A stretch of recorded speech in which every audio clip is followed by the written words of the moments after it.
le très grand plaisir d'accueillir l'équipe du film Highest to Lowest, réalisé par l'américain Spike Lee et présenté hors compétition pour ce 78e Festival de Cannes.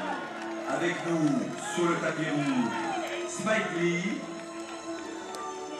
et son comédien Denzel Washington. Ils sont accompagnés 5 films ensemble, tous les deux. Et c'est comme s'ils ne s'étaient jamais quittés de vue. Pourtant, ça faisait des années qu'ils n'avaient pas tourné ensemble.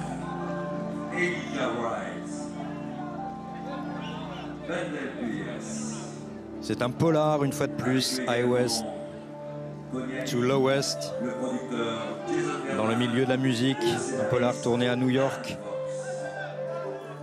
Adaptation de Entre le ciel et l'enfer du grand cinéaste Akira Kurosawa, transposé dans le New York d'aujourd'hui.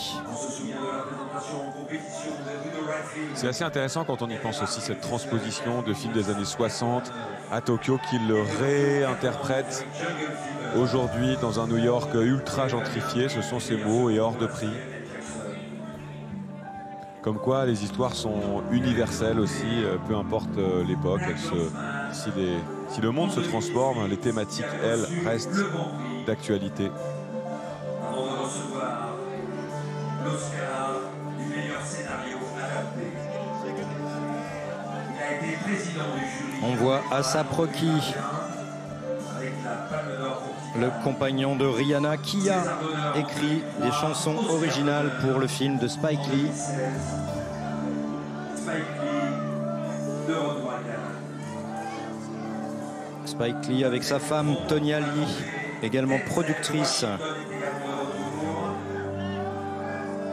De profil, A$AP Rocky et Spike Lee, et Thierry Frémaux, le délégué général du festival, et Iris Knobloch, la présidente, qui les attendent en haut des marches. Meilleur acteur pour Trade et Antoine Fuqua en 2002. Denzel Washington, c'est en Atomics qu'il avait fait. On voit Jeffrey Wright tout à droite, que l'on a vu déjà hier, monter les marches pour Wes Anderson. Spike Lee, Over Blues, Egon Gay, Neil Simon, Avec Elijah Wright justement à côté de lui, son propre fils qui joue aussi dans le film. Il est également à l'affiche de The Felician Scheme de Wes Anderson en compétition cette année. A$AP Rocky également à l'affiche. Spike Lee, grand habitué du festival, il est venu pour présenter ses films à peu près dans toutes les sélections, mais aussi comme président du jury.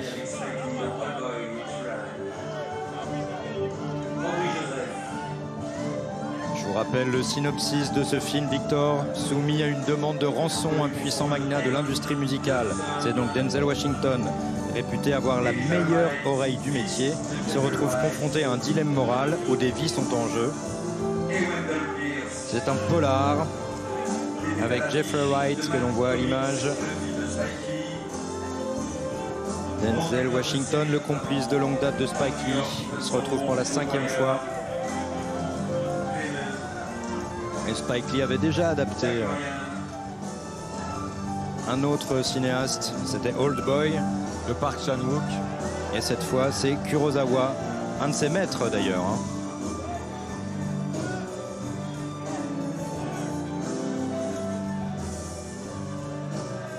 La présidente du Festival de Cannes, Iris Knobloch, et le délégué général du Festival de Cannes, Thierry Frémaux,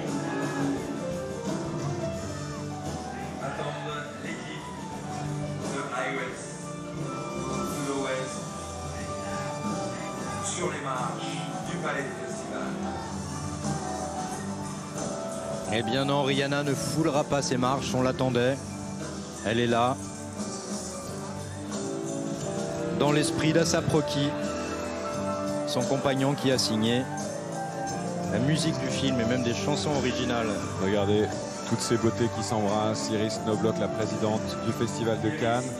Spike Lee habillé aux couleurs d'une équipe de basket, je crois, qui vient de remporter un tournoi. Les Knicks. Alors ça, on prononce les Knicks de New York, mais ça s'écrit les Knicks. Denzel Washington, Thierry Frémaux. Denzel Washington, doublement oscarisé. Il a eu Oscar du meilleur acteur pour Training Days et un autre du meilleur second rôle.